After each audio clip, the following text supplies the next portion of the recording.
it's very easy to go through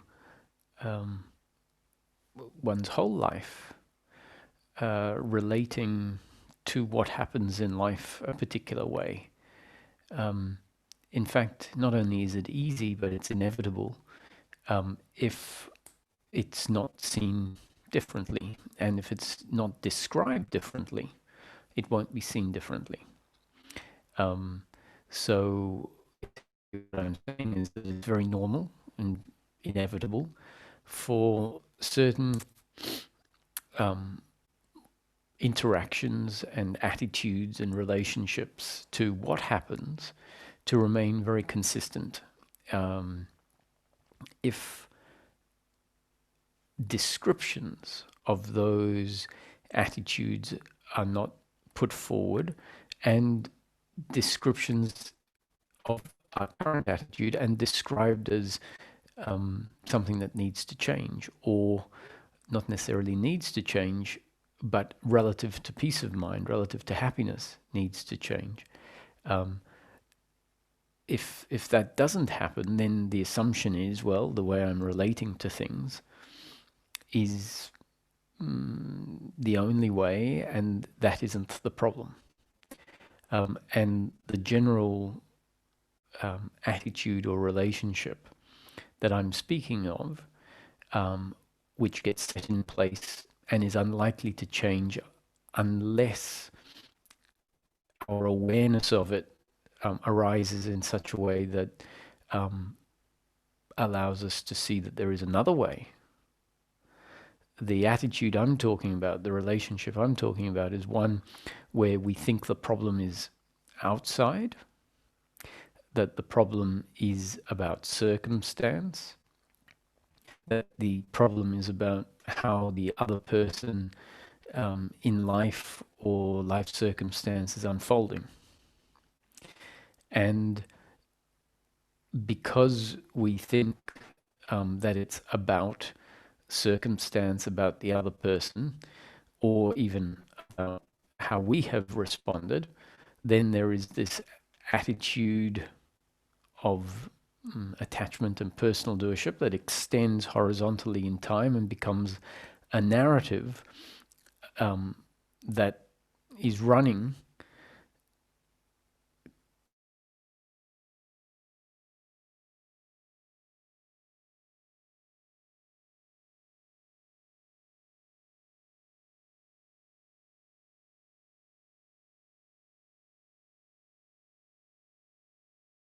brought to the narrative.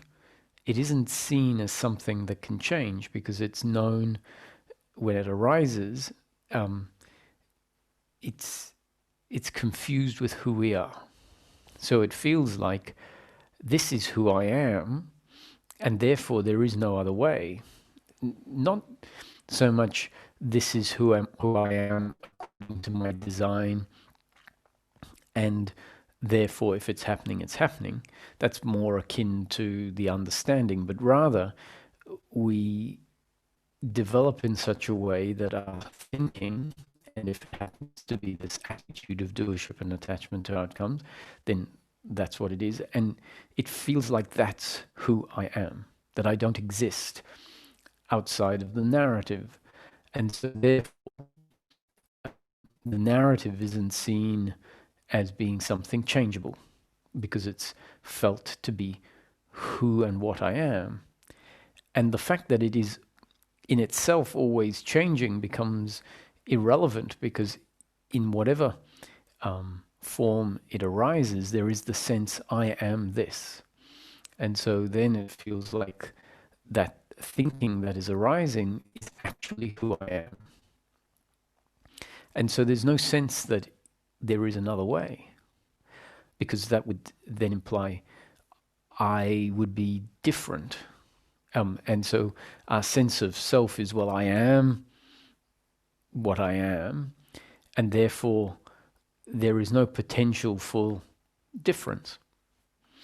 Now, once it becomes very apparent that that narrative is a form of conditioning, and that the narrative can change, if new conditioning comes in and we are essentially changed because of new conditioning coming in, then the narrative changes. And when it's seen that the narrative can change, and in fact the narrative is always changing because it's always a narrative about a different event, a different topic, a different time, and there are slight nuances in the narrative.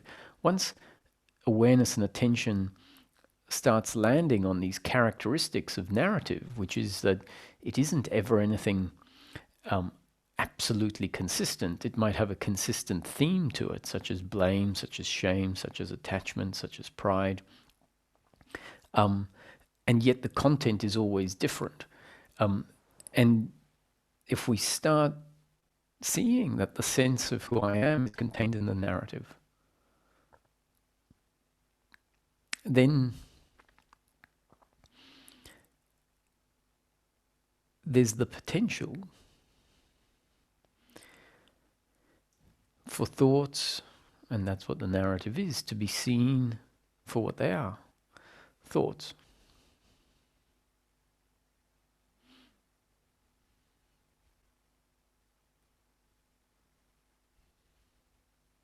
And from that point, the thoughts can be seen as objects arising. So when a narrative kicks in, there may be the space or the awareness or the intellectual understanding that says, oh, there it is again, there is the thinking.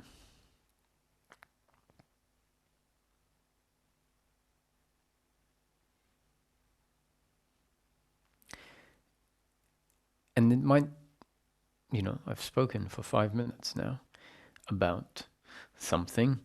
And it's very easy for the words to come out, to be heard, and then we move on.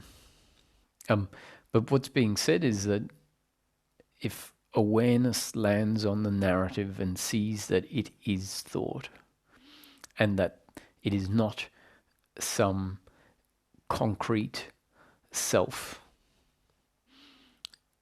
that the sense of a self, the thought-based sense of self, is contained in the narrative, just as simple as, oh, I did a very good job there, or oh, I did such a bad job there. Why is life so hard? That is a narrative, for example, and the sense of self, in this case, the thought-based sense of self, is contained in the, oh, I did such a good job, or I did such a poor job. Why am I always doing such a poor job? So the I exists in that narrative. And if the narrative stops, then a certain content has just stopped. And that content is surprisingly powerful.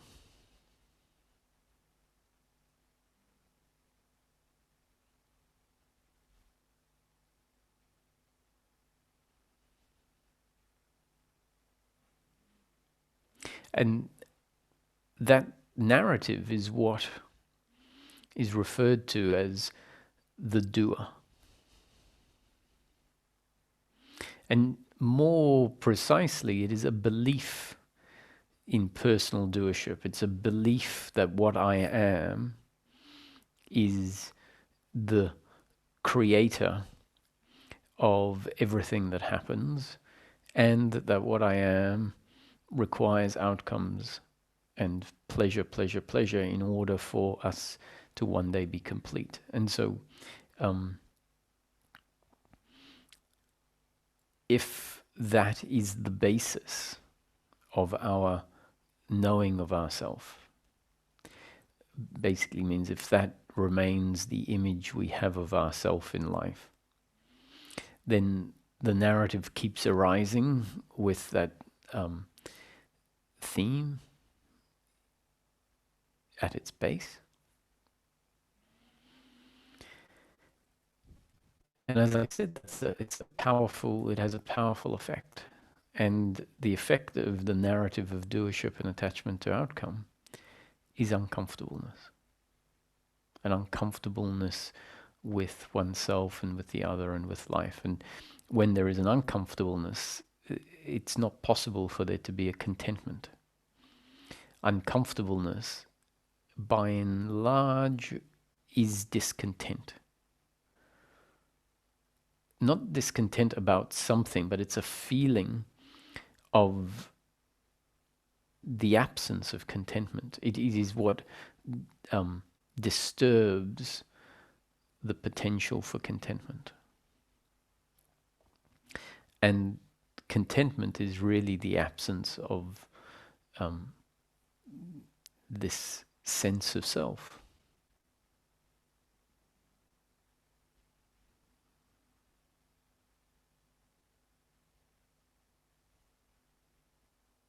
So to be able to find oneself sitting quietly, to find oneself dropping out of thinking,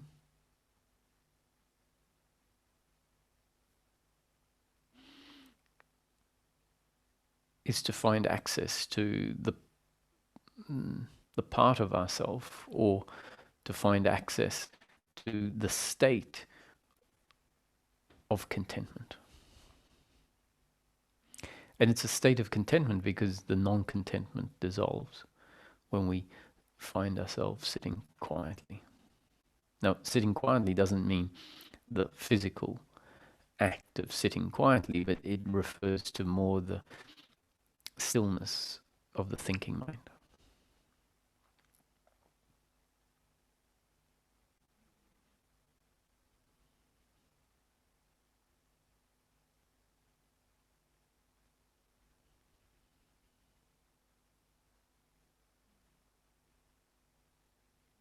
And the stillness of the thinking mind sets in when life conditions us in such a way that the thoughts of guilt and blame and pride and worry and expectation, which are the 5 forms of suffering, when they stop making sense.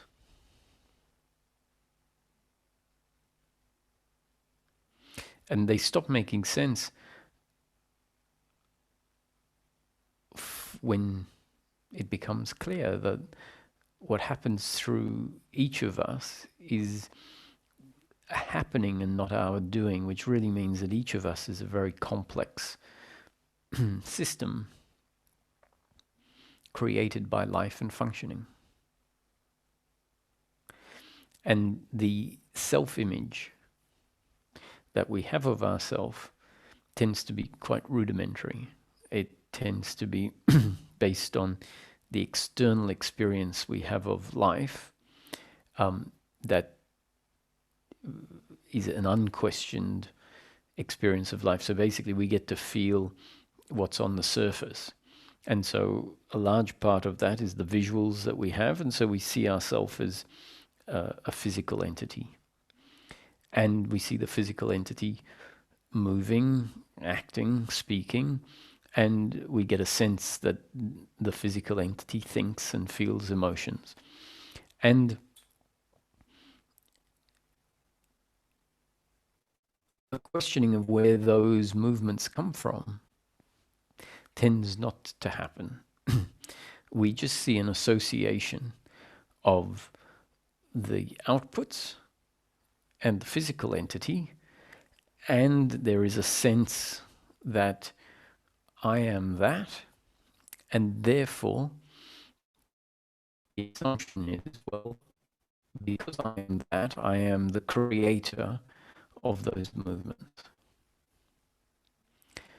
And if that is our sense of self, then the belief in personal doership has to be the basis on which we understand ourselves. And if we start to see because we think thoughts arise, a new conditioning comes in. And instead of just seeing the outward movements, the actions and the thoughts and the feelings, we sort of see that they stem from somewhere. And that somewhere, we can look at it in one of two ways. Either it arises out of nowhere, as in the thoughts and the movements are registered as they happen by awareness. And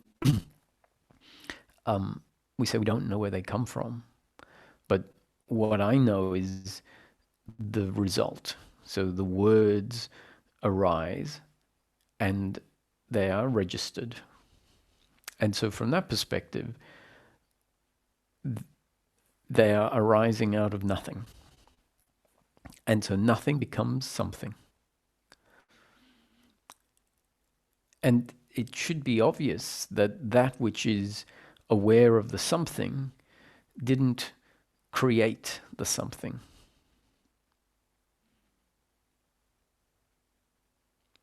The something spontaneously arose out of nothing. And that which is aware of the something, being the thoughts or the words or the actions, is the silent witness of whatever happens, which is a continuous flow of life. And so if I describe it as a continuous flow of life, we also know that that is what it appears like, a continuous flow of life, but in fact, from this place of the witness, each moment arises, dissolves, and is replaced by the new moment, creating the impression of a continuous flow of life. So the witnessing presence that says, I don't know where any of this comes from, I just know that it is here. It is always changing.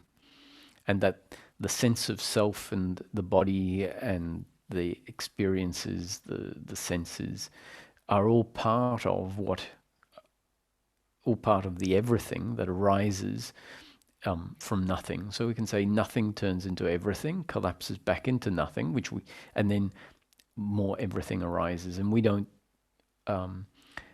get to experience the collapse from everything to nothing and back into everything. What we see is the everything continually changing. Now, this requires us to stop being identified with ourself as what we are now describing as just content, everything. If we remain thinking that, well, I, meaning the body, is aware of everything, we create a separation where in fact there is none. We create a sense of me as one of the objects that becomes the subject, or believed to be the subject, and then all the other objects. Whereas in fact, the body and the thoughts and the feelings are all objects, not different from the rest of the life experience.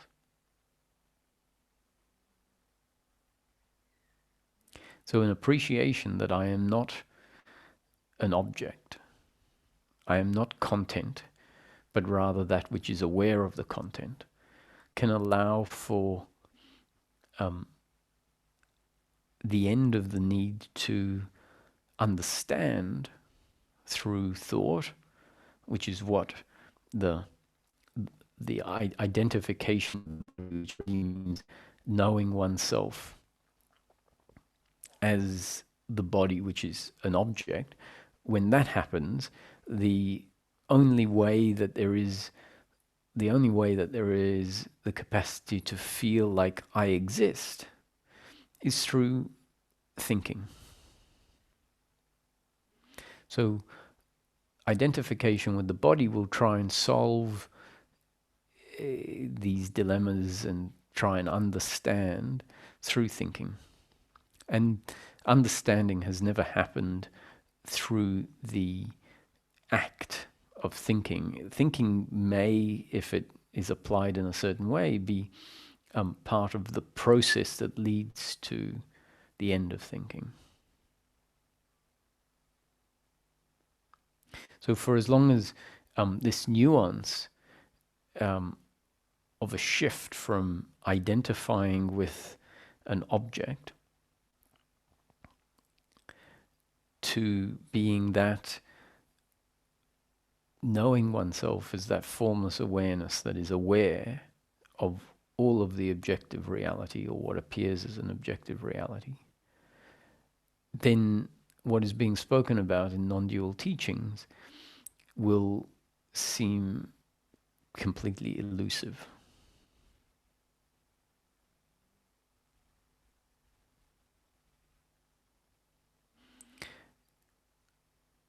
When there is an opening to the fact that the essence of life, or the essence of who we are, is that which is aware of all of the objects, then there is the potential that there will be a knowing. And when I talk about knowing, I'm not talking about an intellectual knowing, but there will be a sense, a being that is prior to any thinking. When there is identification with the body, meaning I believe that fundamentally what I am is a physical object, unfortunately there's no capacity to be, to know oneself prior to object, prior to thought.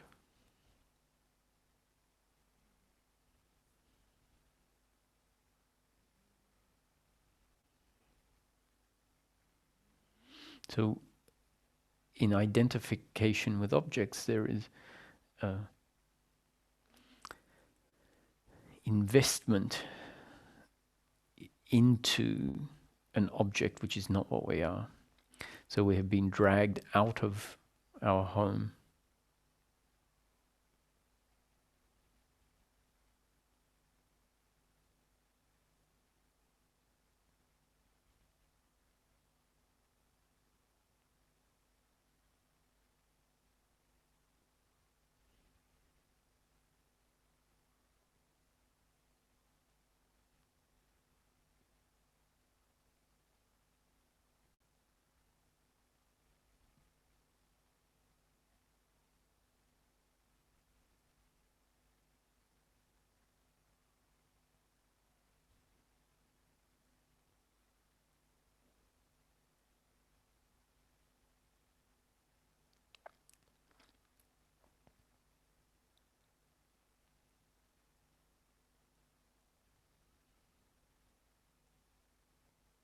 Now, if we try to do that, meaning if we try to, when it's not happening, we think, and we're thinking, what do I have to do to make it happen? What am I missing? Why is it not happening? All of that is more involvement from the thinking mind, once again believing that it will happen because of effort, and that it's not happening because the right effort isn't being made. And so one way or the other, whether it's from extreme frustration of taking that attitude or having that attitude, which will never deliver being, will never deliver the withdrawal from investment in thinking and the body, and allow a sense of beingness to be felt. So whether it's because of pure frustration that sort of makes us say, this just doesn't work, I give up. And in giving up, we essentially say, I tried, it didn't work, I'm just going to move on with living life and leave this spirituality behind. It wasn't for me. Maybe there are people that are better at it than me. I just have to make the most of life. And I sort of concede. So in doing that, if that happens, it can sound like really bad news, but in fact, the effort that might have been sustained for years to try and make what is described as the dropping into being happen, because we believe that I'm not making the right effort, I'm not understanding things. And so all of that thinking was keeping us out of being.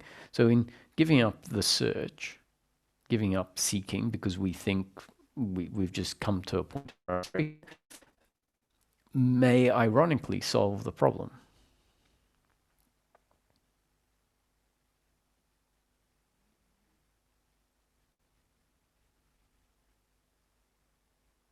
And the alternative is that some of the words that describe, let's say, a dropping out of thinking, a resting in your being that is prior to thinking, that we can never know our sense of self through trying to solve it by being up in the head, that some of those words, those descriptions, together with a movement that's happening, brings you more and more closer, gives you a sense of some changes that give a bit of a glimpse. And so we get some hints as to which direction, what sort of movement, which is really a movement of stopping,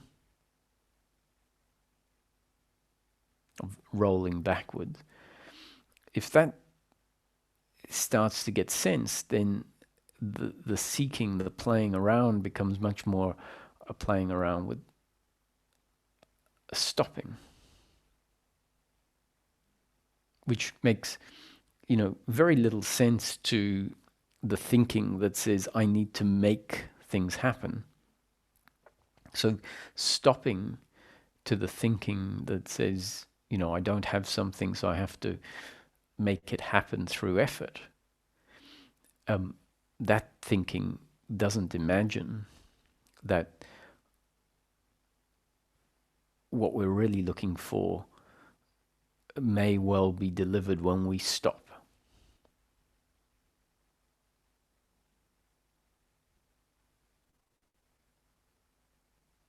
And it's for that reason that the stopping may seem very elusive, because the thinking mind just keeps thinking that it will make it happen somehow, that the only way it can happen is through thinking.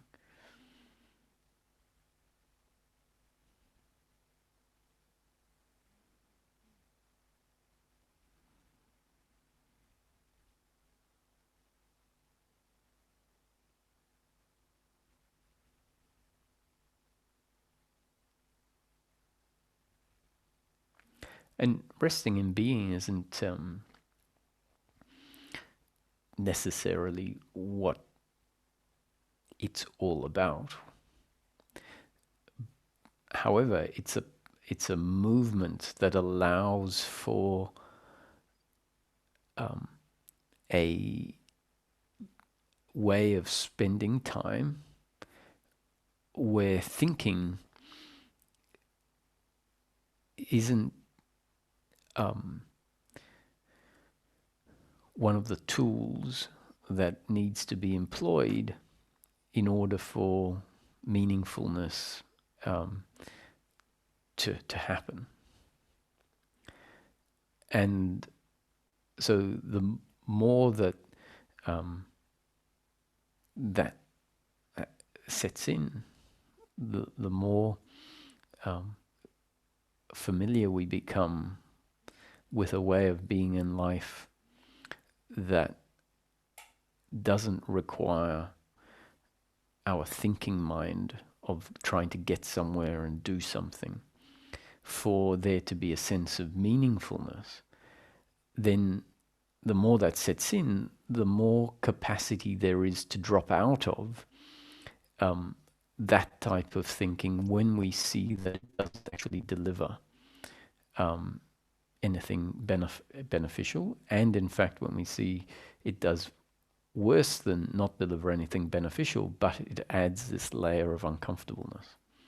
And so once that's seen, it's sort of imperative that there is another gear, another platform on which a dropping out of that thinking can happen.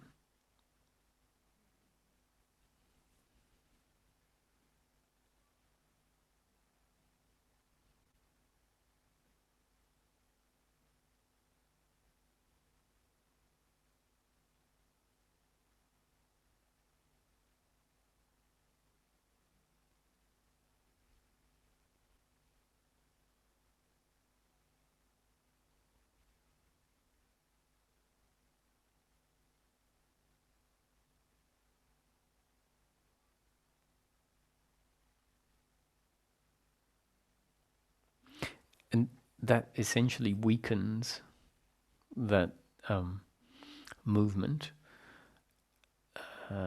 such that eventually the habit isn't anywhere near as strong as it used to be. And then the dropping into being becomes less relevant.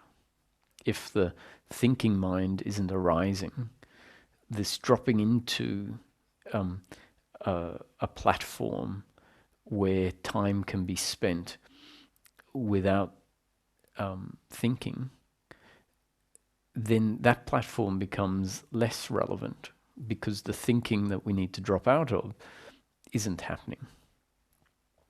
And so we then find that what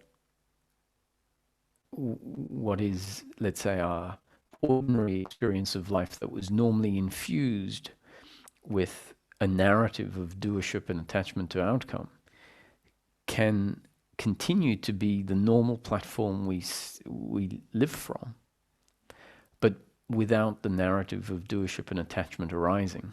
And in order for that to eventually be the case, there first needs to be this finding what might be referred to as home sometimes.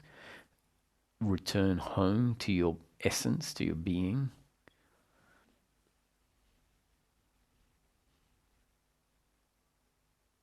And as we return to this place, if that movement of rolling back into oneself reveals itself, that's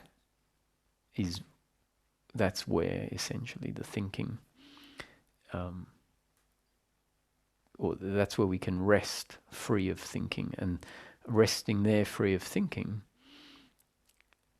is essentially strengthening that muscle and an atrophying of the thinking mind, the attitude that is blaming the other, blaming oneself, looking at outcomes as what is needed in life. So resting in being proves otherwise. It shows us, all of that narrative is superlative or superfluous.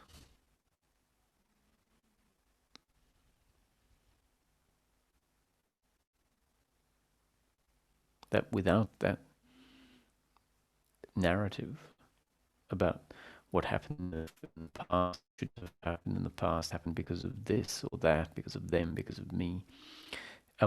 In the absence of that,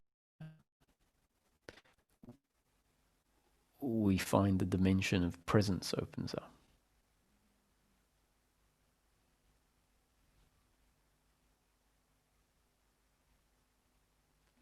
And, in practical terms, so if we address what is this movement, what is this seeking all about, what have spiritual teachings really been telling us for all of these years, it's very easy to answer that, let's say, in a way that says we need to come to know ourselves. And to know ourselves means to find this dimension outside of thinking. That's one way you could answer the question, what is the seeking all about? But if we wanted to take it and answer it in very practical terms, we really need to take it to daily living. And it isn't so much about dropping into being, knowing oneself in daily living, but rather it's about what all of that delivers. And the change in practical terms is the end of suffering.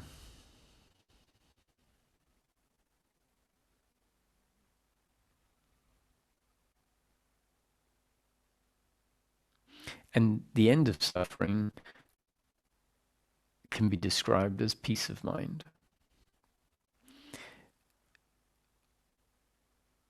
Or peace of mind is the absence of suffering, the end of suffering. So that's really what the talks are about in practical terms.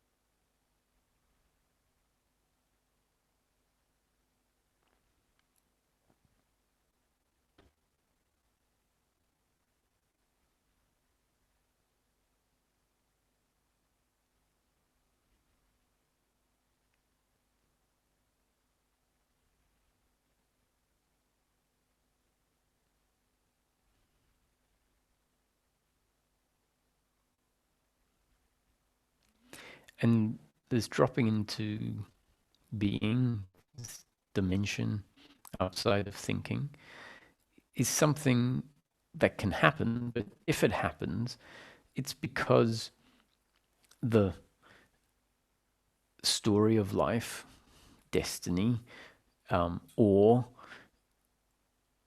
we can describe it from within the story, the unfolding of destiny. We can say that change happened because the body-mind organism changed in such a way that that then became the output in that moment. And the body-mind organism obviously wasn't like that before. That's why it wasn't happening before. And so if it starts to happen, that's because the body-mind organism changed. And the body-mind organism changes because of the effect that life has on it. And we don't control what effect life has on the body-mind organism. Not only don't we control what effect it has on it, but we don't control what life delivers that then has the effect.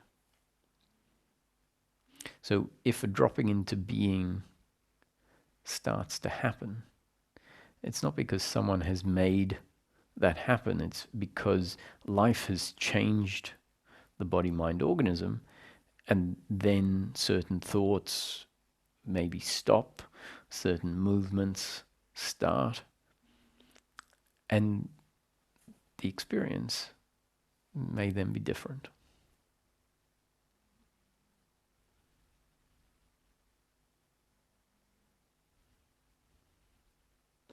So that's a description that hopefully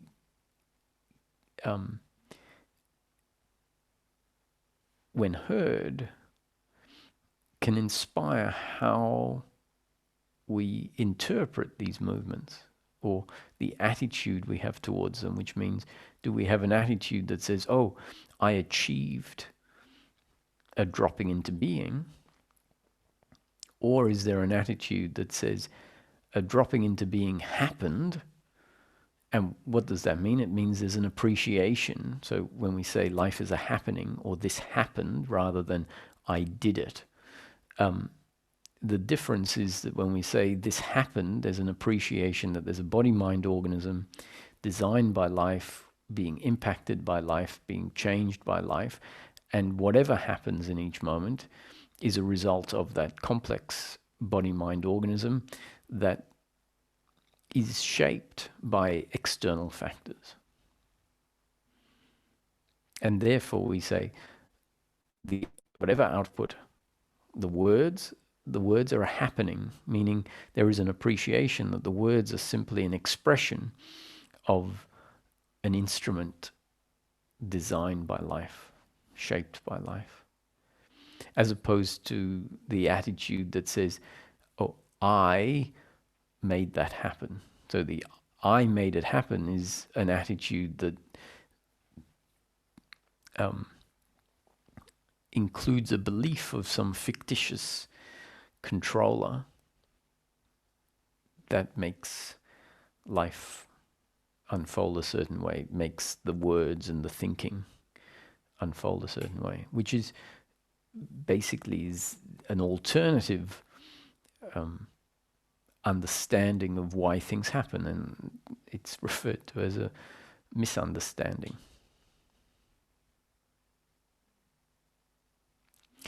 The Buddha had a saying: events happen, deeds are done, consequences happen, but there is no individual doer thereof.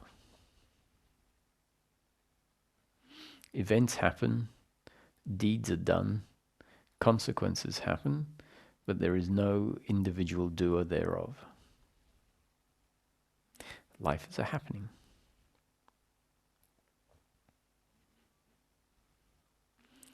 When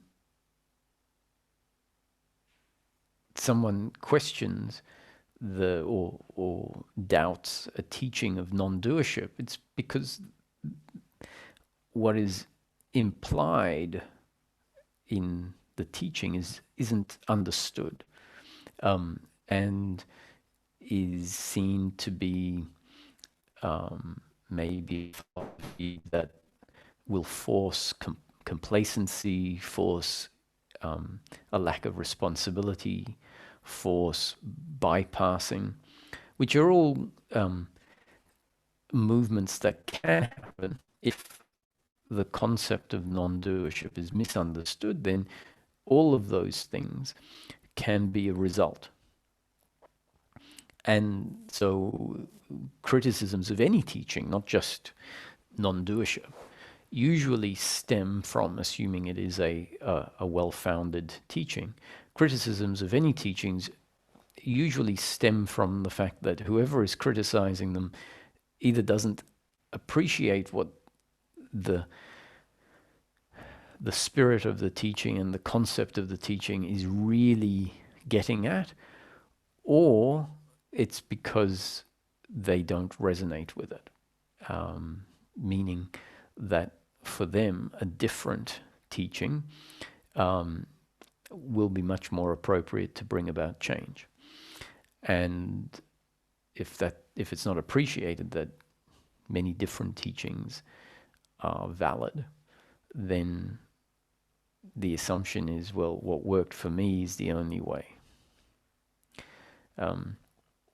So the notion of non-doership, once again, isn't going to change how we act. What it's going to change is our attitude towards why that action happened. The attitude of doership says the action happened because me, as some imagined doer that is in control of everything that happens, did it that way. The attitude of non-doership says it happened because it was destined to happen. It happened because life designed all the parts in that moment to be a certain way and for things to unfold inevitably. So there are two different attitudes towards the same outcome, the same unfolding. So there is the one unfolding of life, two different people, and they will see it from whatever attitude they hold. One says that was a happening according to God's will. The other says that's my doing, that was your doing.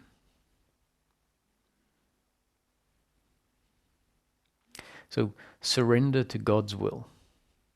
That's a theme in most spiritual teachings, or you'll find it somewhere in most spiritual teachings, especially the teachings that are really talking about freedom. Teachings that are more interested in affecting positive change on a circumstantial level may not emphasize God's will, because God's will is a way of bringing about an acceptance of what happens, a way of seeing what happens from an undivided point of view, a way of recognizing that even things that are not in line with your preferences are still part of the fundamental nature of life. So the introduction of God's will basically is a way of unifying life, regardless of what outcome happens. Unifying it in such a way that our attitude towards it becomes unified. So non-duality is referring to the fact that life as a whole, whatever circumstance happens, the good and the bad, the things that you like and you dislike, they are all part of life.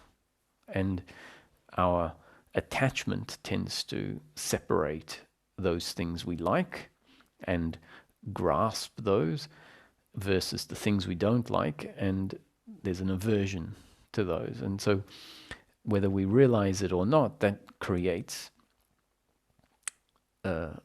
divisiveness internally towards what is in fact life. And so we divide life attitudinally into acceptable and unacceptable, desirable and undesirable. And acceptance, which is the basis of understanding, is the absence of that divisiveness. So the word that's often used is equanimity. So equanimity to whatever is happening,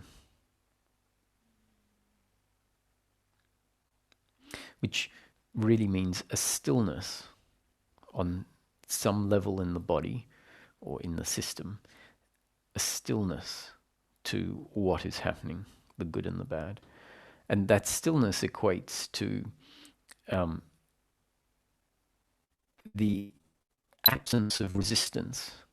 And the absence of resistance can only happen if on that particular level there is a understanding that this is valid. That whatever is happening is valid. Valid on some level. Now, it doesn't mean that equanimity means there will be no reaction on a biological level. You know, if someone is poking you with a hot stick, equanimity doesn't mean that on a biological level there must be no reaction to being poked with a hot stick. That's often where a seeker will take the notion of equanimity or indifference and mistake it for not having a preference. Now, on a biological level, we are always going to know the difference between being poked with a hot stick versus having a bowl of ice cream. Equanimity exists on some level in the body that understands that life will sometimes deliver being poked with a hot stick. And that when that happens, it's not going to be biologically preferable. However, it isn't a sign that life has broken. And if a level of our being relates to life as being intact even when being poked with a hot stick is happening, or after it's happened, if on some layer that is understood to be part and parcel of the pleasures and pains of life, then there is equanimity there. And equanimity tends to be uninterested in what happened in the past. Equanimity means that the pleasures and pains of life are understood to be impersonal, understood to be part of one's destiny, and once it's happened, it tends to be let go of. Whereas when there is this attachment to outcomes, which basically means there is a sense of self that is heavily defined by what happens, if that identity is in place and being poked by the stick happens, then that event doesn't get let go of.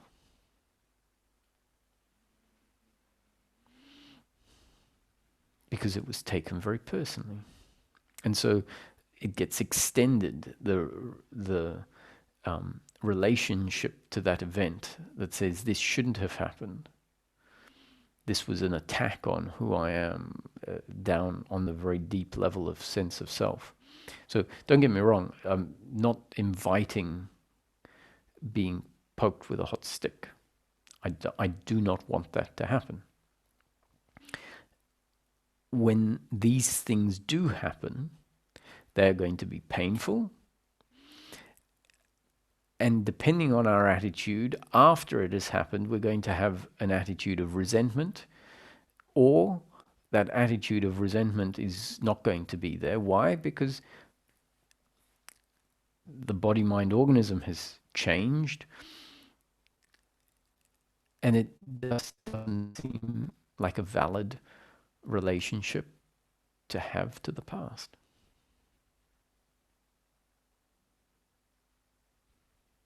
It's not a valid relationship to have to the past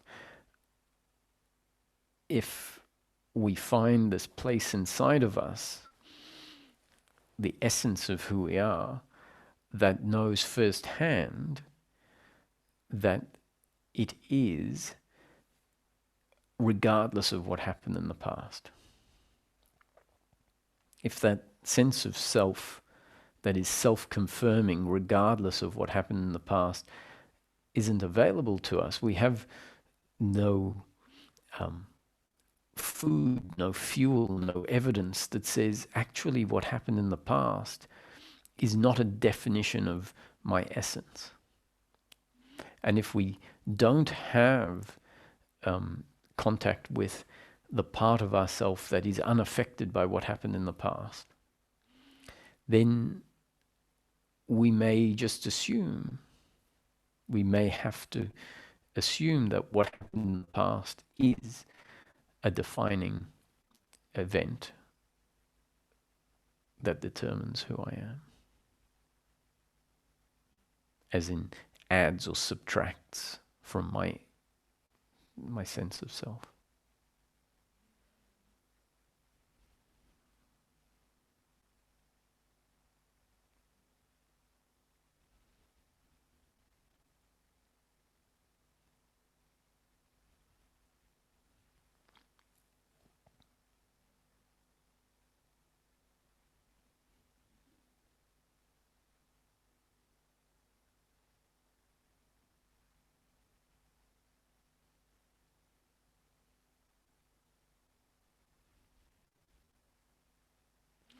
So if a teaching describes life as being just a spontaneous arising in the present moment, no cause and effect, no time, that there is no person, either no other or yourself, essentially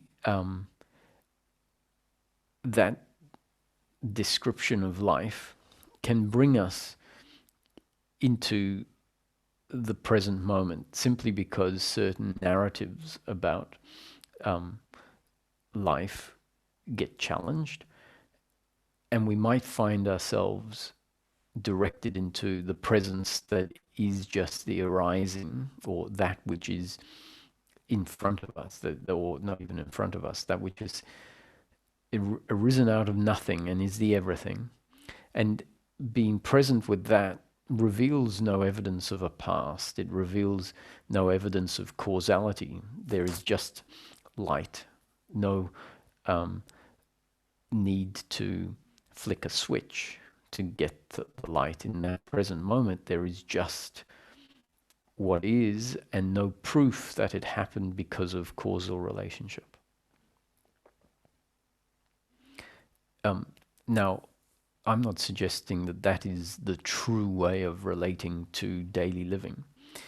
In fact, I would say that that is not a valid way of relating to daily living in what would be described as the integrated understanding.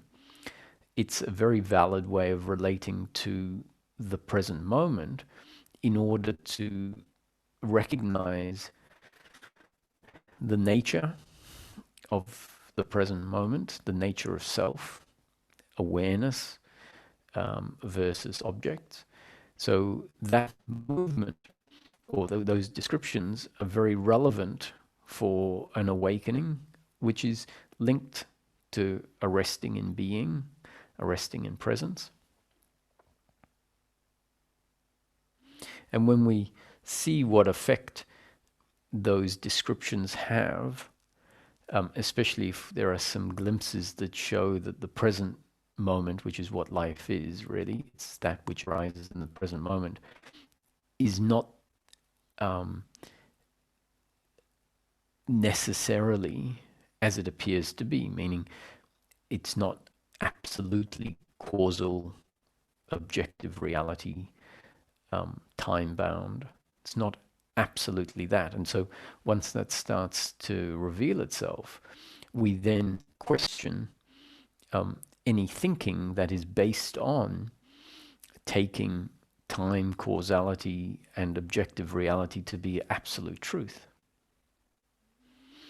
And a whole lot of our thinking, both the thinking mind and the working mind, so including functional thinking, are based on the assumption of causality, of life as an objective reality, as me and the other. And so if we question those as being absolute truths, because life starts to reveal itself as maybe being something different to that, then those narratives get undermined. Because we say, when I'm blaming the other, I'm assuming that time is a reality, that the other, or that things happen because of the other, which is all linked to causality. This happened because of that. And we see that the narrative is based on taking causality and time as being absolute.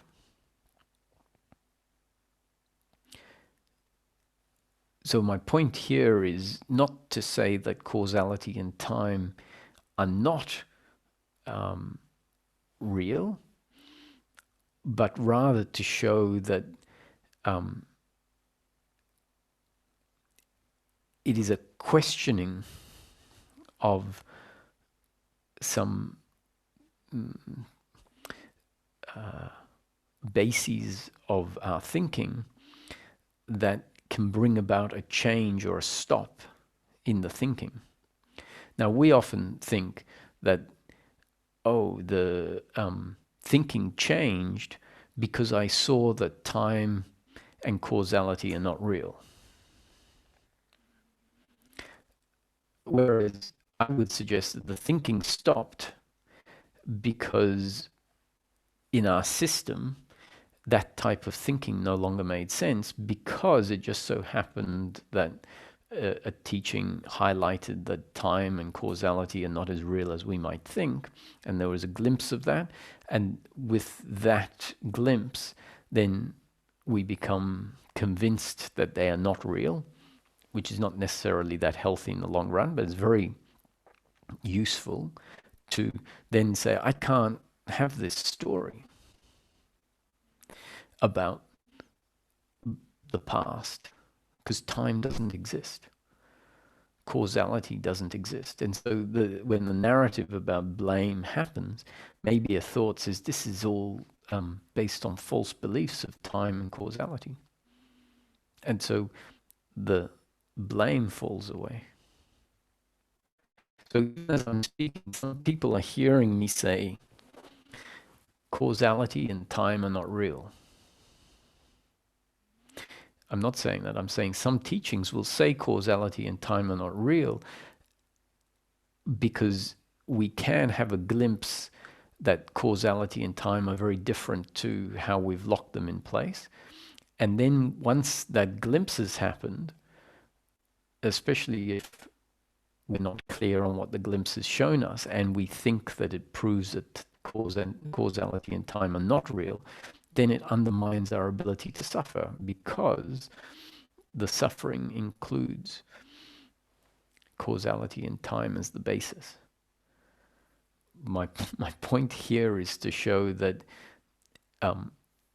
it's about interfering with the uncomfortable attitude towards the past and the future. In this case, I was focusing on the attitude of blame. And so in this teaching, what is pointed out as being the false assumption is the assumption that you and I are the doers. And if we see that there is no doer, there is just a complex body-mind organism, 7 billion of them, all functioning exactly according to their design, then once again the narrative of blame can fall away because we've taken out a linchpin of the narrative. And so the narrative can fall away even when causality and time are not seen to be different with all of them. So we only need one of the linchpins to be pulled out and the narrative collapses. Which one it is not so important. When it comes to living life in a practical sense, we have to continue to live life as if time exists. So if someone were to ask me, what are you going to do next week? Or when are you going to visit Europe next? If I had plans, I would say, well, I'm going to be in Europe in 2 months' time. So my response, and so if you had a teacher who was talking about the non-existence of time and causality, and yet you ask them that question, and they had a retreat planned for a month's time, the likelihood is that they will then, after Satsang, let's say, answer the question, oh, I'll be in Europe in a month's time. So what happened to this notion that time doesn't exist? We see that even though there might be an understanding of this in a relative sense, that on a practical level, we are forced to continue to live life as if time is real. Which is, when I say it this way, isn't implying time isn't real, but we have to pretend it's real. I'm saying time is neither real nor unreal, if I were to be questioned. Or it's both real and unreal. It's neither real and unreal, and both real and unreal. Importantly, though, we have to see that in practical terms, we continue to live as if time is real, and we continue to live as if life unfolds according to causality, which once again doesn't mean that it doesn't unfold according to causality, which means if a liberated master wants a cup of tea, they need to ask someone for a cup of tea, or they need to turn on the kettle. And that's what they do. And that implies that in practice, they're still living life as if causality is real. So an appreciation of the fact that in practice we have to continue to live as if time and space are real, as if causality is real, means that it may not be completely appropriate to withdraw the linchpin of time and causality on a long-term basis. In order to bring about a cutting off of that thinking, yes, why not? It's valid. But what might happen is you end up with someone with certain ideas that is has ideas about the nature of life that are not consistent with how they are functioning in practical terms, and that then, if that's not reconciled, is a form of delusion. So anyway, I think we'll open up to some questions and then call it a day.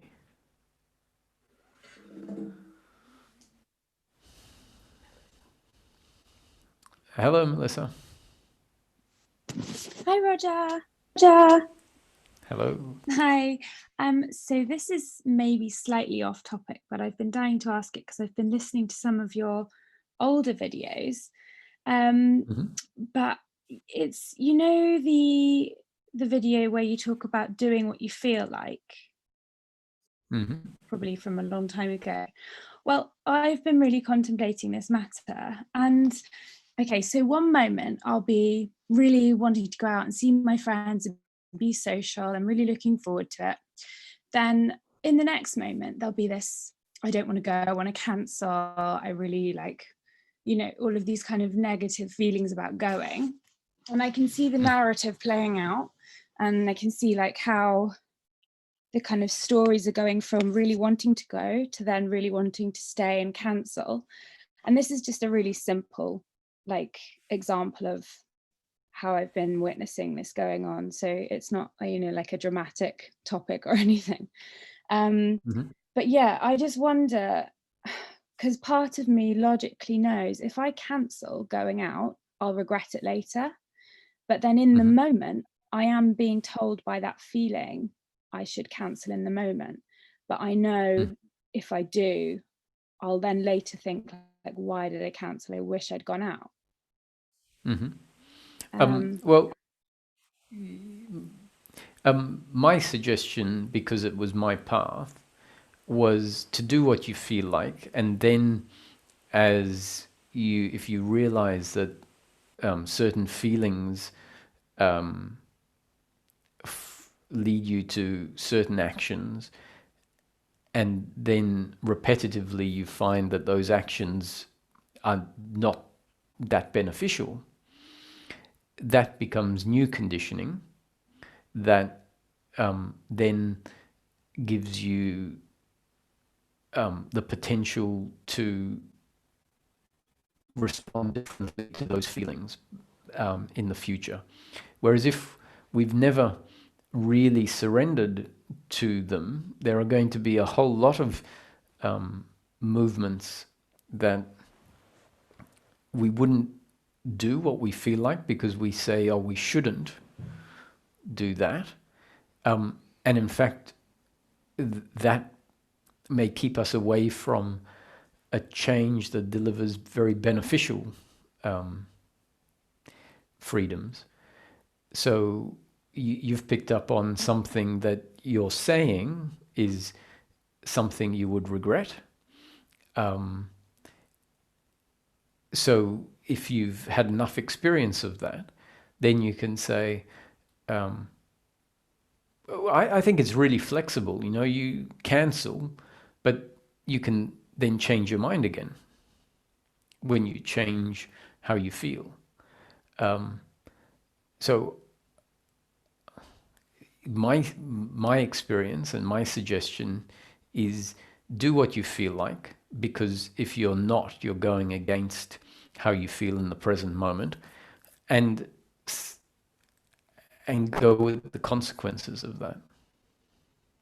Yeah, I think you're right. I think there has been this, I'm just going to do exactly what I feel like and then cancel it. And then, yeah, the kind of feeling of the regret that I'd cancelled it. And yeah, it's kind of, yeah, you're right. It needed to be done in that process. And now I can kind of see it for what it is, that the mind's kind of playing tricks on me.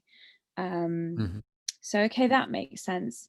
But then if I just really go with everything in the moment, I will be cancelling and reorganizing and cancelling again and again, because I can see how quickly my mind chops and changes its mind with the feelings that arise in the body.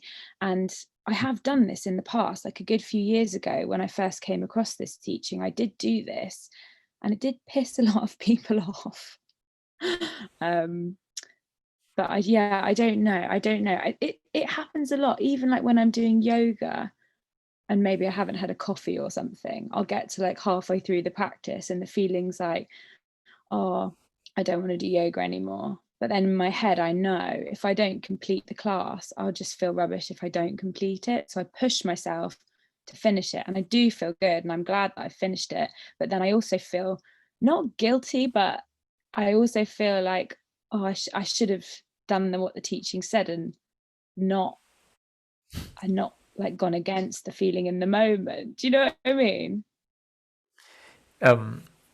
Yes, although the teaching doesn't say you should or shouldn't, but so then this idea of, oh, you see, because this is what I found in my own experience is I didn't feel guilt. So even if I did what I feel like and cancelled, and then found that at the time I felt, oh, I would have gone, but now I've cancelled. What I tended to focus on is the fact that I was honoring what I felt like when I cancelled. So the notion of guilt didn't kick in for me, and rather I was chuffed at the fact that there was a Mhm. freedom to do what I felt like. The consequence that it didn't turn out, totally ideal because now I feel like it, didn't arise. It was like that's just a consequence of, you're not in control of the outcomes. And so I guess if someone is going to, yeah, and the same with exercising, if I um, was, if I'm doing a run and after 10 minutes I'm tired, I'd stop. And and I'd be chuffed at the fact that I was able to stop. It's like there is, you don't have to finish it. Who Mhm. says you have to finish it? And so I'd stop. But I wouldn't feel guilty afterwards. I'd feel chuffed at the fact that I stopped after 5 minutes of running. Who stops after 5 minutes of running? Mhm. Normally you push on. I don't want to push on, I want to stop. And so I was feeling freedom in stopping. Now, if someone else stops and then they have, a big guilt trip, in that person's case, it may be more beneficial, not to stop, not have that freedom, because that freedom comes with the lack of freedom, actually, which is guilt. And so I guess everyone's different. And it might mean if you feel guilt, then you better do all the things you should do, because you're going to feel guilt. So that's the consequence of feeling guilt. So then, if you think about that, you might say, well, maybe I need to work on the guilt. And Mhm. if I can work on the guilt, then stopping halfway through the yoga class becomes inconsequential. If, however, there's other things other than guilt, then maybe stopping has its consequence, and you decide that the consequence is not worth the freedom of stopping because you miss out on some benefit. So all of these things have to be weighed up based on your own assessment of what's at play, whether that is a beneficial thing or not a beneficial thing. So take guilt, for example, that's not beneficial. And so then you might focus on the guilt and see that's the problem. So let me look at the problem rather than trying to tweak the thing that triggers the guilt. Yeah, that makes sense. I thought it was like so simple though. When I first heard it, I was like, oh, just do exactly what I feel like in the moment, every single moment, just do exactly what I feel like. But now it seems like there's so much more to consider, like how it will affect future outcomes, the consequences. And I feel like I'm kind of getting back into my mind, like tallying up all of these, outcomes, when really I would love to just get back to that point where I was just like, do exactly what I feel like in the moment. Yeah, well, I think that it's valid because we can talk about all of these assessments of things and think that that means a conscious assessment of things in the moment. Whereas what I'm assuming or suggesting is that the feeling that we have will have calculated all of that anyway. And not that it's going to have calculated it correctly, but it's going to have calculated it according to all of our variables. And so I surrendered to doing what I feel like doing. And then there's a consequence that gets registered by the system. And so then I say, okay, so that consequence has become part of my up-to-date conditioning. And so then in the next moment, I'm going to do what I feel like, which includes the new conditioning of the previous consequence. So we don't have to consciously think about all of these things. If there is, oh, I have to think about the consequences on top of what I'm feeling, then in a way that's the doer coming back in. So yeah, but to give you an example of how our behavior changes without us needing to just based on an appreciation of what happens when we do certain things. I could see, as you described, the fact that how I feel, now doesn't mean it's going to be how I'm going to feel in 3 days' time when a certain appointment exists. In fact, we tend to feel very different in 3 days from now. So when I was playing around with this, do what you feel like in each moment, I saw that setting appointments was quite suboptimal, given at the time I found this big variance based on how I felt when I was setting the appointment. And so if I was going to honor, do what I feel like in the moment, and I found often that I didn't feel like the appointment I had set up, my conclusion was actually setting appointments ahead of time is not a great way of functioning.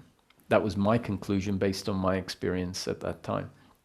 And so for a while, and it was definitely a limited period, it suddenly changed, but I feel that change needed things to be exactly the way they turned out. And that included me saying, that's it, I'm not going to make any forward plans. I'm going to do everything very spontaneously.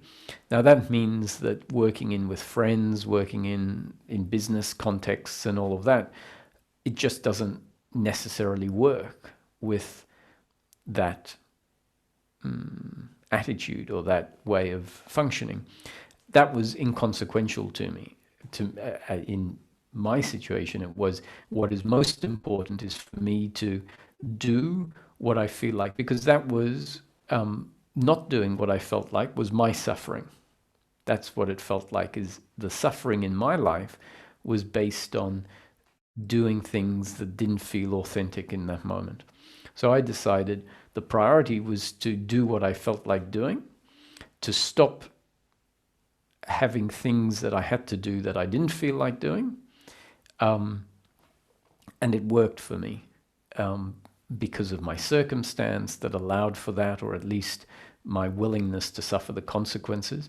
I was happy to, tended to, be quite solo and not that dependent on people. So it was okay for me to do less with friends, and so it just worked. But that was, that worked for me.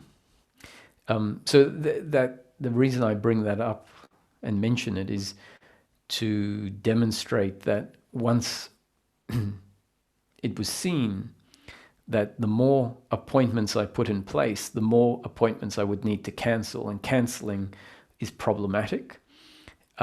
It's effort for oneself to have to cancel, to figure out how you're going to cancel. It causes problems for the other. And so my conclusion was, you don't want to have to keep canceling, so say no to appointments ahead of time. And that's what I did. Okay, cool. Thank you. That's helpful. You're welcome. Thank you. Bye. Hi, Sean. Hi, Roger. Thanks again for another satsang. It's really been falling into place now, For a long time, I knew your teachings, but I kind of had them jumbled up, and I hadn't surrendered. So there was a lot of doership there. Now, I was fixated on one thing. Sometimes I think, do I even need to ask a question now? But it's like, but anyway, for a long time, you told me a long time ago that, well, you said in a satsang that if one doesn't find this quiet place, then it's unlikely they're gonna, well, I'm paraphrasing, but get any spiritual progress, I listened so intently, so strongly to everything you said that I started to put an overlay of what I thought that looked like, which was preventing me from properly experiencing it or realizing when I'm there, Now, now, for a long time now, for a long time, for a little time, I've I had that moment where I just cannot be the doer. It just does not make any sense. And I would look at other people and I would see, and I would look at them with more compassion, and I could just see that they couldn't do anything but what they were doing, like life is just a happening, and yeah, it's so holding on to this vision, I had to drop it and just say, well, it just got dropped basically. And then I started to experience long periods of happiness, but I didn't realize. I was like, what have is it something to do with my diet? Is it like, I was just like overwhelmed because I'd suffered so much depression. But I then realized that I can sit quietly for hours just being, and but I had this as I say, I had this my own picture of what it looked like, but when I dropped that, and when I just surrendered further, I guess, and the the the the understanding went deeper. Mm-hmm. Yeah, I realized then that those moments of quiet solitude, which happen many times during the day, is what you were talking about. Would Yeah. that be fair to say? Yes, and I mean, often our idea is thinking it's something much more than that. Yes, yes, yes. We're looking for something radical. And really, that quietude, which is the absence of suffering, is radical if we compare it to suffering. If we compare it to something that we want or that we're hoping for, then it's not very impressive. Um, Yeah, the, the quietude. Because if someone said, "What did you do this afternoon?" you might say, "Well, not much, really."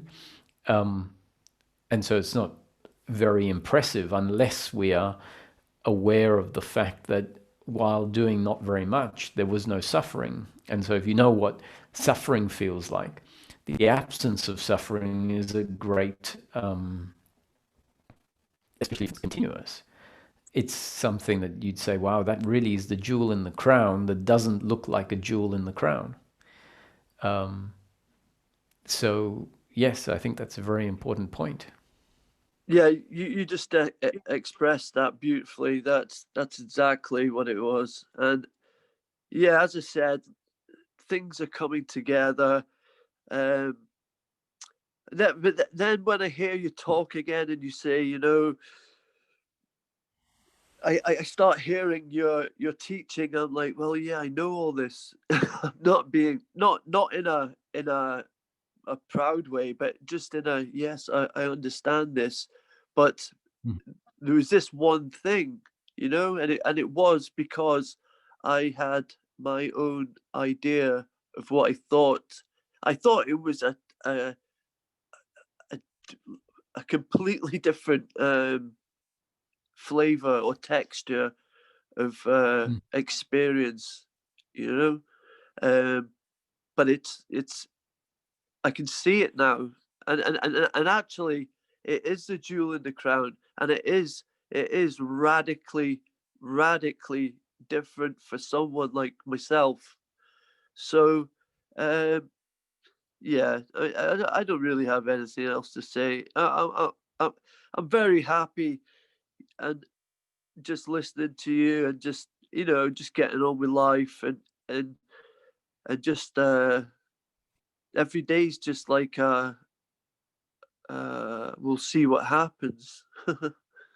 So Yeah. yeah, And that's the right attitude, because if one day there is depression when you wake up, the point is that you're not failing at doing it right, right? Just because there was no depression in the week before, um, if one day there is depression, that's the happening, right? It's not, there isn't a Sean the doer messing it up. And so the attitude is, this too shall pass. This too is part of life. This too is just happening. And sure enough, the next day it won't be there, let's say. And if that attitude says this too shall pass, this too is life, even that attitude isn't Sean's doing, but rather the attitude that is there when the depression is there, if that's the case, because life has allowed that to be the way it is. So really, we're not setting up a set of, you know, benchmarks. This is how life should be. It's really an attitude that understands the immense changeability and variety of life. And the more that the attitude of non-doership and attachment, which is what I've just described, sets in, the more likely that the uncomfortableness of boredom, depression, hopelessness, anxiety, the more likely that they get less and less and less, because at the root of those different feelings is doership and attachment. So the more that attitude of non-doership and non-attachment kick in, the less likely the underlying suffering will remain. Yeah, everything you just said is just resonate. It just, that's exactly what it is. And each satsang just seems to just just hit me. It's great. This too shall pass has been my mantra for a while now. Not as a doer, not from a doer, but like just as you say, depression can be there, but it's nobody's depression. It's just the body's. You know, I started feeling into it more and exploring why and where it's stemming from, and just feeling, not putting any names onto it, but just being with it, and just being with it and holding it. It takes it away, you know. So yeah, sorry, Roger. No, as you said, takes the sting out of it. Yeah. So yeah, I'm aware of other people coming on. So yes, thank you very much for your time and your wisdom. It's helped me beyond words, Roger. It really has. You saved my life, man. You have, really, man. Okay. That's very nice to hear from you, Yeah. John. Thank you. I'm pleased these positive changes are happening. That's great. Hi, Philip. Good morning, Roger. Can you hear me? Hello. Yes, I can. All right. So, Roger, I've been meaning to ask you a question about a part of the framework that seems a little paradoxical to me. Oh, of course, right in this moment, I probably would be starting next to me. Hang on just a few seconds. Let me get to someplace quieter.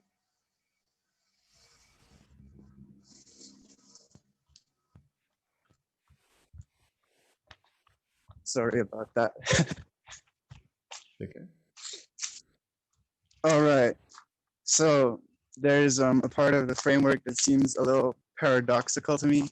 And so when I say paradoxical, we've talked before about,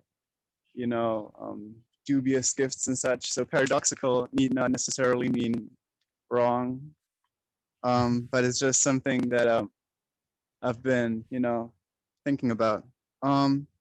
So the framework states that suffering arises because half of our nature has been overlooked. The consciousness aspect, which is described as the quantum aspect, compared to the mechanical aspect being the body-mind organism. And in the context of this framework, that seems paradoxical to me for two reasons. The first reason is that this framework at least appears to be different from classical Advaita teachings insofar as it describes consciousness as being somewhat more ordinary, stating that consciousness is not really the big daddy that gives rise to the entire universe, that is just a helpful teaching concept, and that consciousness is really just the faculty of the human being that consists of the functioning of sense awareness and a sense of existence. In fact, you often describe consciousness as not being overlooked so much as underappreciated. And the second reason is that this framework suggests that the root cause of suffering is the belief in personal doership. And it seems to me that the belief in personal doership, as described by the framework, is really an overlooking of the fact that human behavior is mechanical in nature. So if anything, isn't it really the body-mind aspect that has been overlooked?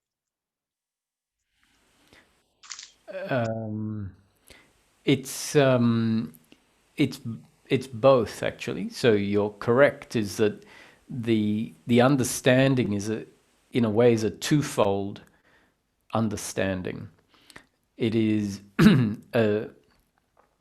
what you could say is a disidentification with the mechanical, which means seeing the mechanical as mechanical, and not identifying with the mechanical, which really means not claiming ownership over the mechanical, and simultaneously dropping into or being the aspect of life that is aware of the mechanical.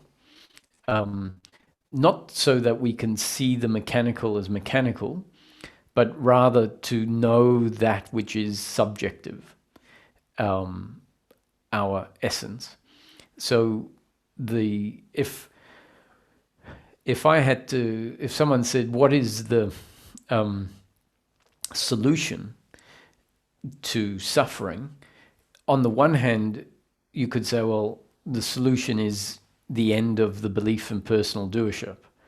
But I think if the belief in personal doership was removed and yet there wasn't a shift, not that I think this could happen, I don't think you could remove one without the other happening, but I think it's a simultaneous shift that happens, or change that happens, is the end of the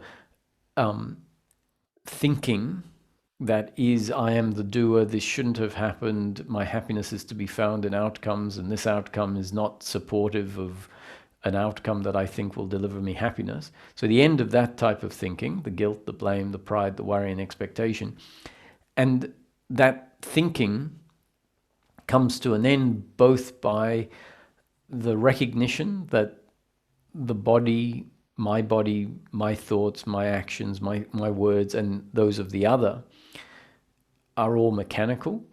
And it has to also be supported by an experiential recognition of the essence of the human being that is something different to the mechanical.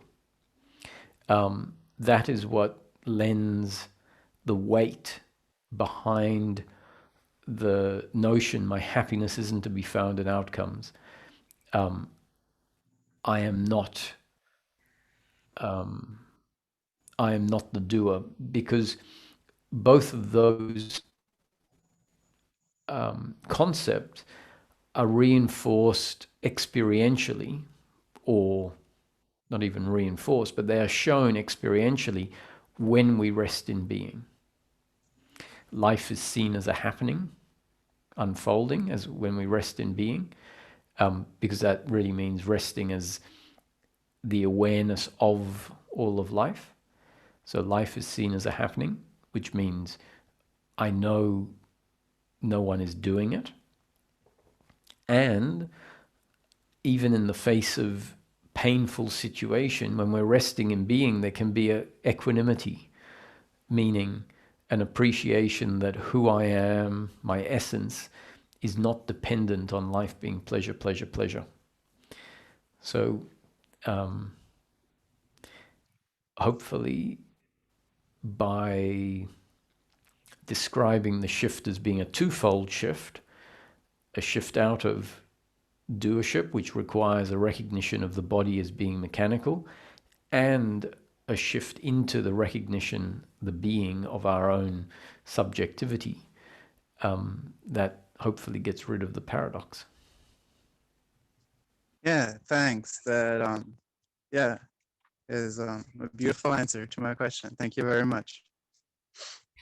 You're welcome. Thank you.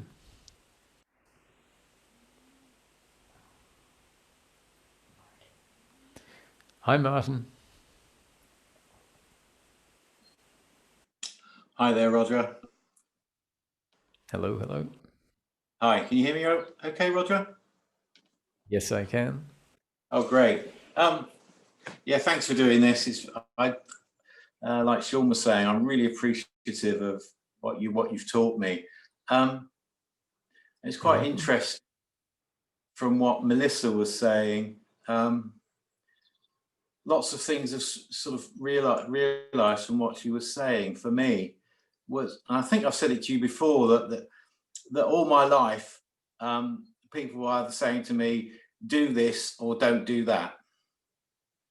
And I think that can be described as fitting in with other people's preferences, whoever those people may be, whether it's a parent, a sibling, a wife, a girlfriend, a boss, or even society as a whole.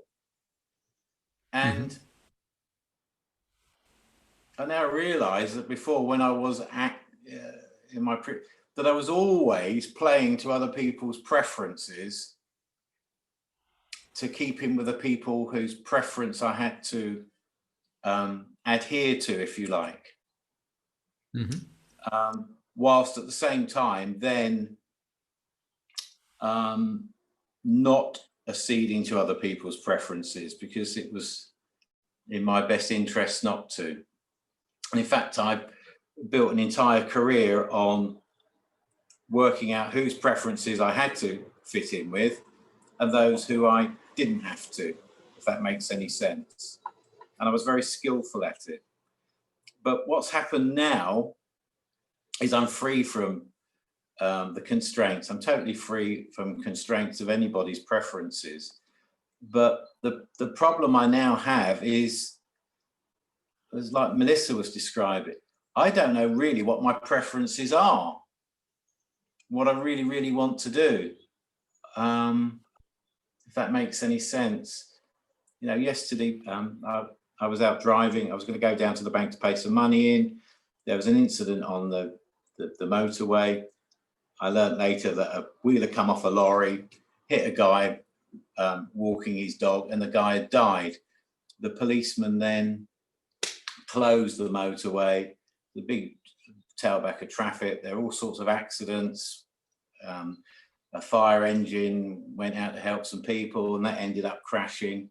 And I just drove up onto the moors and went to a pub that I know. But all the time I was driving, I was saying, there was this feeling that I shouldn't be doing this, that I should be somewhere else, doing something else in order to fit in with some imaginary people's preferences, if that makes any sense. And I was just going to ask you about that.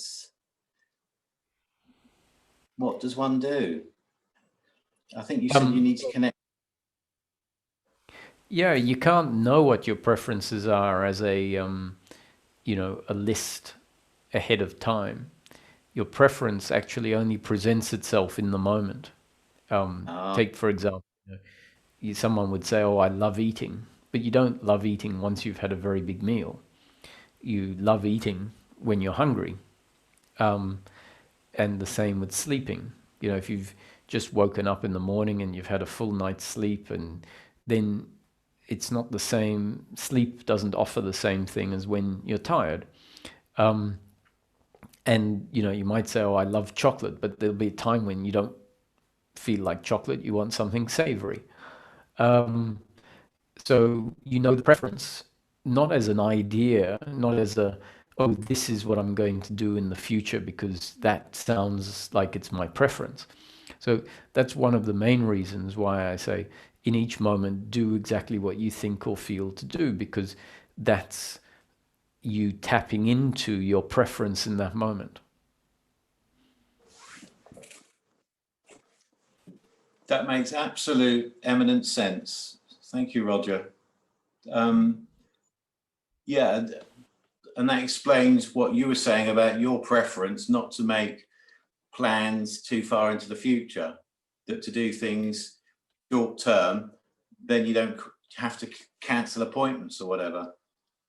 I can always remember if a friend, when I was running my own business, I wasn't quite so busy. I had lots of sort of spare time on my hands, and they'd make arrangements to have lunch, and I'd be looking forward to it for a few days, and then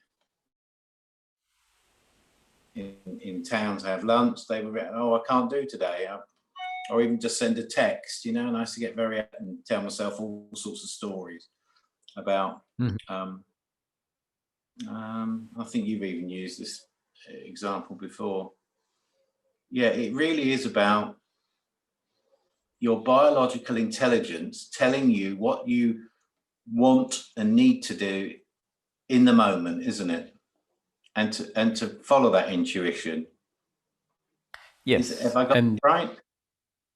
yeah, and understand that you won't always get what you want, but when it's available, that's I would say, then do that. Yeah, Why not? If you're free to do that. like we say in the Marines, fill your boots. Really, really go for it and enjoy it. And if you're not enjoying it, stop it. That's it. How interesting. I was going to ask you something else, but perhaps you haven't got enough time today. Well, there are just a few other people hands with their up. hand. Yeah, that's quite fair. Yes. So thank you so much, Roger. I always feel so much better having spoken to you and for you to explain things so clearly. Thank you. Thanks, Mark. Pleasure. Hello, Peter. Hello, you hear me? Yes, I can. Can you? Oh, you can. Okay, good. Thanks. Yeah, well, so I had a sort of roundabout question. I guess that's a reflection of my perhaps roundabout understanding of the teaching, but and then and then as the other questions are coming up, it's prompting other questions, but I'll stick to the original. So you've talked about sort of top-down teachings and bottom-up teachings, and I guess you would describe this particular teaching as a bottom-up teaching in the sense that it's focused on the practical benefits, happiness in daily living, peace of mind. And I think I have, I and then you also talk about, and then in that same vein, you've talked about, I think you said, you put it, understanding before awakening and awakening before liberation, something like that. I guess understanding with not a capital U, like a small U. I think I'm probably at that stage, although it's sometimes hard to tell because, as I mentioned, I do feel, having since I've been listening to your teachings, and I have sort of been interested in non-duality in general for some time. So I'm familiar also with the sort of more esoteric side of top-down side of things. I guess my question is, you describe your sort of journey or path, spiritual path, as I think you started from a top-down understanding, I think, and then you came to Ramesh afterwards, and that sort of integrated everything for you. I feel like this teaching, your teaching, Ramesh's teaching, this bottom up has resonated more with me. And it's sort of given me access because of the sort of practical nature of it. And again, like I said, I do feel sort of grasping the idea of seeing life as a happening and not being so involved in outcomes and that kind of thing. And there's a noticeable difference. And I thank you for that. But I guess now I'm perhaps interested in, does the awakening part, is that something I have a glimpse and sort of an understanding of the notion that, consciousness is the more esoteric side of things. Is that a necessary sort of stage or happening in order to sort of, I guess, again, to achieve liberation, which I guess is the ultimate goal? Or can you come at it from both ends? Can you come at it, can you come to the more esoteric side of things from sort of just a belief or a acceptance of a non-doership and that kind of thing? Sorry for the long. No, that's a good question. It can look very different. So you don't have to have an awakening that feels like an awakening in order for the same change to happen, because the change can happen in a much slower way. Ultimately, I would say that the awakening is only useful because it's part of the movement towards liberation. Right. And if we get fixated on awakening, we think it's about awakening. Whereas I would say, let's focus on liberation. What is liberation? Liberation is the end of suffering in the way it's put forward in this teaching. In practical terms, liberation means liberation from suffering. Liberation from suffering means the end of the belief structure that allows the suffering narrative to make sense and to arise. And the suffering narrative is, an attitude towards the past and the future and the present. So if someone were to say, suffering has come to an end or has reduced significantly, and I see it continuing to reduce on a gradual basis, but I'm a little concerned that there hasn't been any awakening. And I said, well, don't be concerned about that, because really it's all about the ending of suffering. Right. And in practice, if the suffering is ending, it means that whatever happens in the awakening has happened in a different way. And so an analogy that might describe this is, if you're on a big ship and the ship is turning slowly, you might find yourself facing land, and then half an hour later you realize you're not facing land anymore. The front of the ship is now facing away from land, which means the ship has done a 180-degree turn. And it's happened slowly, and you haven't really noticed it's happened until you realize, based on looking at the frames of reference, that it's happened. The alternative is if the hand of God comes down from the heavens, grabs the ship and flings it around 180 degrees in half a second, then the experience of the turn is going to feel different. You're going to realize in the moment that the ship has turned around because of various differences in the methodology. Right. Now, at the end of the day, the ship has turned 180 degrees through both methodologies, but they feel very different. And so the awakening that is often spoken about and described is usually the awakening of the hand of God coming down, grabbing the ship, turning around 180 degrees in the space of half a second. Right. And then, if someone finds themselves on a ship that is turned still by the hand of God, but just very slowly over the space of half an hour, sometimes what is focused on is the fact that it doesn't seem to have happened. But it only doesn't seem to have happened relative to the descriptions of a different methodology. In practice, and through the two different methodologies, you're still facing in the same direction. Got it.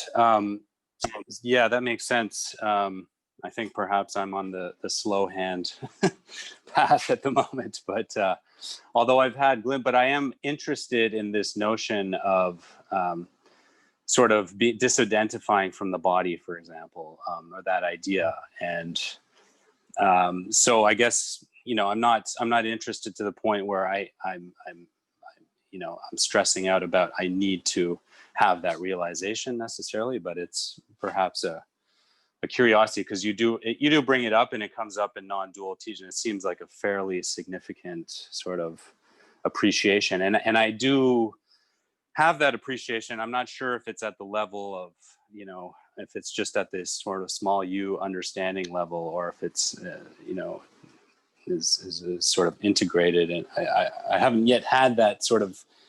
So I'm just wondering if sort of that movement of the ship coming around to a different viewpoint through non-doership, let's say, if that's fully integrated, is that a natural outcome, the disidentification with the body, or a natural outcome of that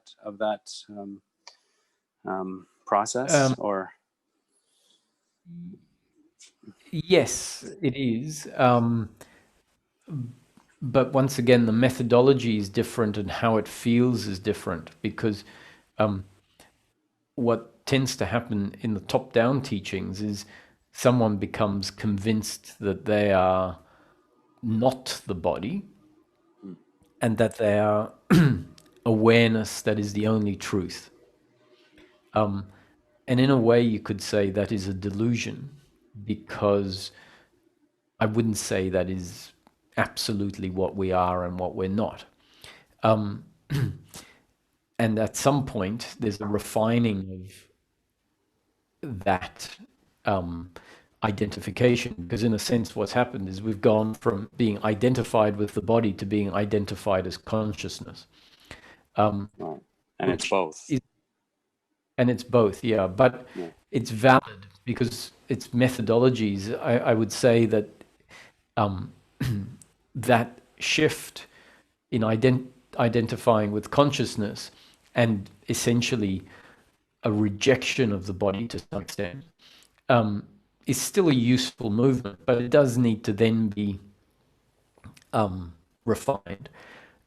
Another process might create a shift that is less radical in experience and ends up being sort of slower but more integrated in the end, or not more integrated in the end. It might take the same amount of time, because if there's an awakening, the awakening happens and there is this experiential knowing oneself as formless awareness. But then the integrating, which is coming to incorporate the body as part of who we are, that might take quite some time. Right. So the awakening happens very quickly, and then there's an integration that needs to take time. The alternative is the awakening happens slowly, but then there's much less integration that needs to happen afterwards, because the integration has happened part of the slow awakening. Right. So what I mean by the integration is that by looking at it as I'm not the doer,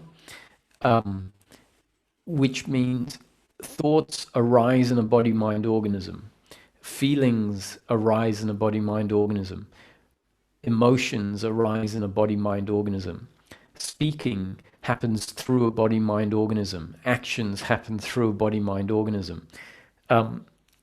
That still encourages a witnessing, but it's not, the concept isn't delivered in such radical terms as the esoteric concepts that suggest you are not the body at all. Right. And what I'm putting forward here is descriptions of two different, very valid methodologies. So it's not saying one's better than the other. They're different, but they're still essentially in the same field. Right. So the equivalent of the witnessing in this teaching is the encouragement to witness thinking as a happening. Thinking as a happening or an output of a body-mind organism designed based on its genes and up-to-date conditioning. The more that the speaking, the thinking, the emotions, the feelings, the actions are seen as a byproduct of a biological instrument designed by life, the more they're going to be seen as happenings and not my doing. Okay, and then therefore you'll see the body as an object in that sense. Sort of you sort of come to see it as just a one object among many, including your thoughts and everything else. That's exactly right. Yeah. And it's not an intellectual understanding when there is a real experiential seeing of a thought arising, an emotion arising, meaning you really, in the flow of life, there is a recognition that when thinking starts, it's not there 1 minute or 1 second, and then it starts and then it subsides. And so that's not something that you intellectually know. That is something that gets registered in the moment, in the experience, that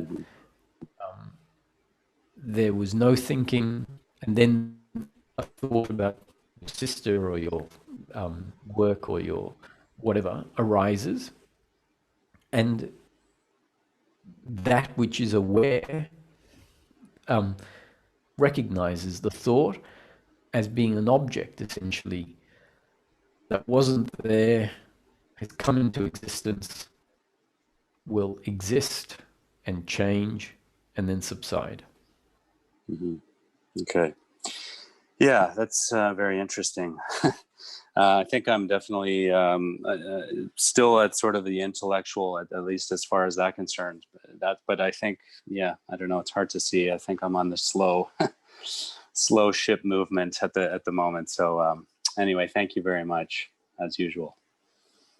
You're welcome. Yes. Thanks for the questions. I think we'll take 2 more questions. Oh, it's 11 o'clock already. I'll take 1 more question, and we'll keep it brief.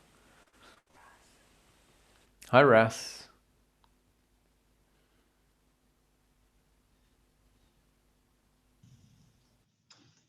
Hi, can you hear me?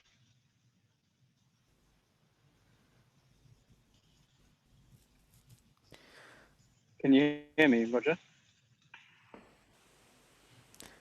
Go ahead. I'm in the middle of a forest. It just started raining, so it might be a little bit noisy. Let me know if the sound is not good and I can switch to the microphone of the phone. No, that's fine. Yeah, in a little bit of a different space from when I first raised my hand, but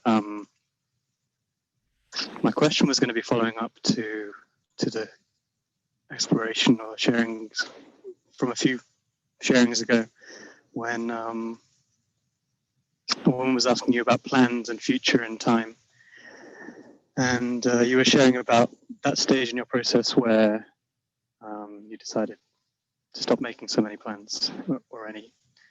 And you also said that it had a expiry date, or it was a limited time that expiration lasted for until something else took its place. So I can very, very much relate to going into that exploration, or that application of the teaching of stopping making plans. And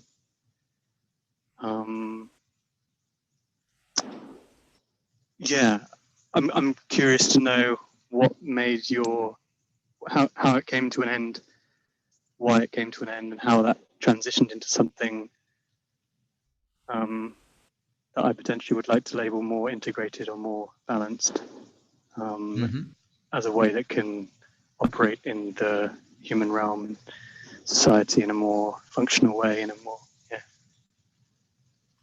Yeah. So it lasted for about 6 months, I guess. And when it changed, what changed was that I found that I found that there was access to a space where, when a plan was put forward, I was able to feel whether I would like to do that or not. And even if the plan was for a week's time or 6 months' time, for the first time, as opposed to previously, I was able to hear the plan and get a yes or a no to that. That tended to remain quite consistent between the time that the plan was put in place and the actual moment the plan was about to happen. Whereas previously, when I stopped making plans, there was the opposite feeling, which is that I would be presented with a plan or come up with an idea of something I'd like to do, put it in place, and then the time would come 1 week later, and at the time, I often found I was feeling like I wished the plan wasn't in place. So that essentially was the difference, is that at a certain time, 6 months after having stopped making plans, I then started receiving plans. I felt like, oh, I can say yes to this. And then consistently, I found there was no problem with having said yes to it. And so my feeling is that I really required a break in the old habit, let's say, that then allowed, I don't know, a sensitivity or something that allowed it then to happen differently, where planning became a viable part of my life again, which I mean, doesn't have to become a viable part of one's life. You can continue to live what I was saying was very spontaneously. Not that we ever are not living spontaneously, but it's sort of in a multi-layer level sense. I was even booking plane tickets, like a day before catching the plane. And that's viable, but it does put certain limitations on things. So having the flexibility, I think, of being able to plan ahead is nice when it comes back in.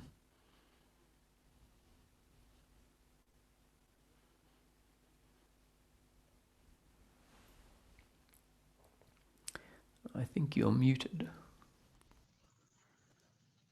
Yeah, thanks. I muted myself again whilst you were speaking, so the background sound didn't interfere, and then I couldn't unmute myself.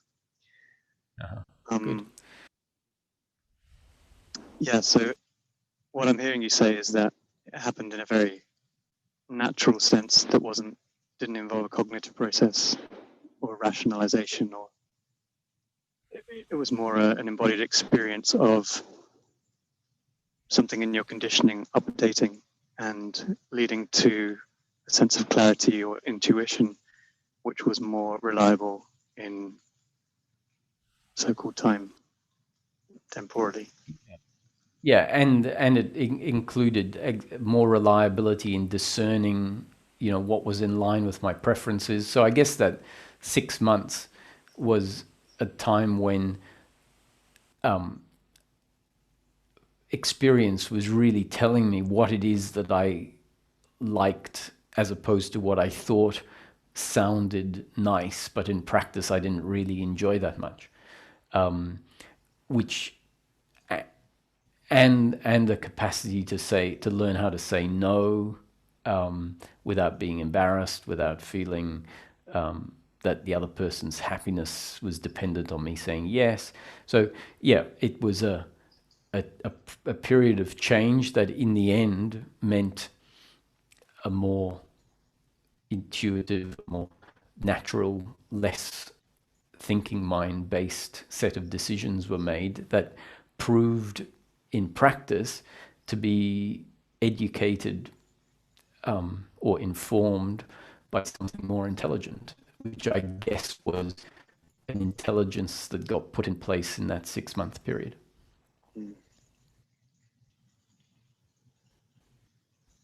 Yeah, that makes sense.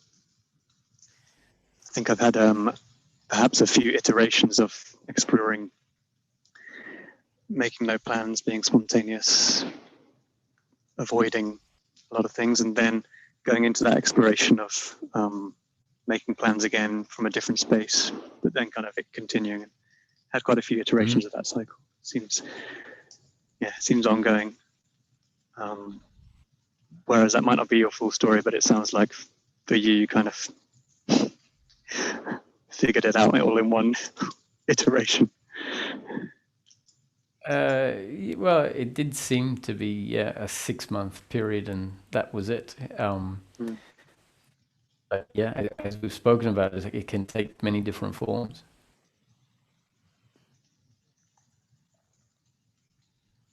That's all. Thanks very much. Pleasure. Thanks for dropping in, Razak.